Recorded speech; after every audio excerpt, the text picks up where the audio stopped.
Hey, what's up everybody? Haven't done a video in a while, but here we go. This is AZ Jeeples. I go commando here.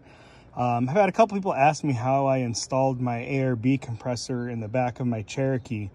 I decided to put it under the seat because I like to try and save as much space as I can in the back and also utilize the space that I have that I'm not using it for anything. So right here is my ARB compressor. It's the dual compressor.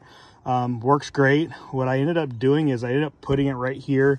Seat folds down, doesn't touch it. The filters are facing this way. There's little holes that I put in the cut in the carpet down here to let it vent. Usually what I do, what I have done the last couple times I've used it, I've just popped the seat up like this to let it air. Well, I air it up. You can flip it the other way. Probably will do that later sometime. Like I said, I was just putting this in just to try it. Right here, there is a hole where they're factory holes. So I ran the cable through the hole underneath, in between the carpet and the interior trim, all the way to the front. So all the wiring is hidden underneath. Tucked it back behind the kick panel, up into the back. And then if you look, I think you can see where I drilled a small little hole, used a step bit to do it.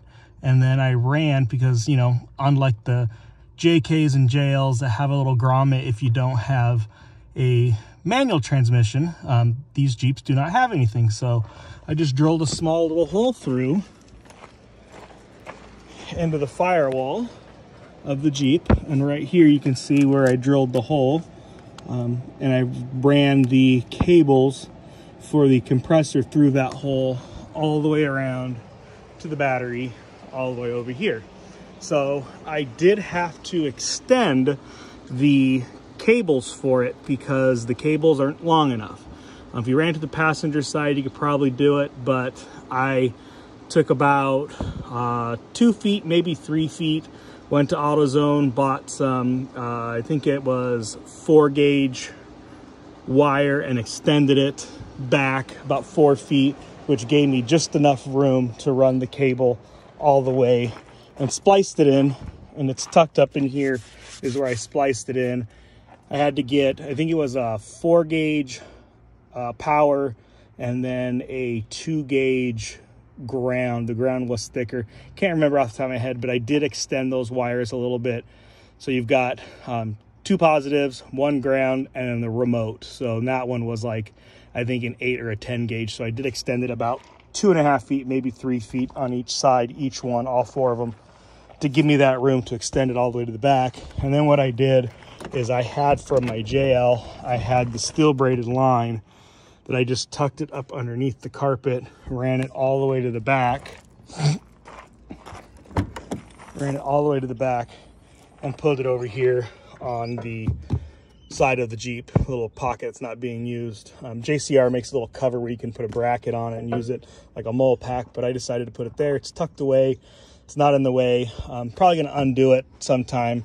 I just put the rock hard cage in today, finished it up, but that was the compressor. It was pretty easy to do. It took me probably 3 hours once I figured out how I was going to run everything, extending the lines and everything. So it wasn't too hard, just time consuming, just trying to figure out how I can hide everything. I'm really anal when it comes to hiding cables and wires and stuff like that. I don't like anything showing. And as you can see, when you look at the compressor install and you look from front to back, you don't see any wires except for the ones under the seat, which you really can't hide those unless I put it on the carpet. But with the seat down, can't even see it, maybe a little bit right there. And now that I see that, I will fix that. But easy install, not very hard. Love the way it looks. Any questions, guys? You guys want to hit me up? Hit me up. I'll answer any questions on installing that compressor. Have a good one.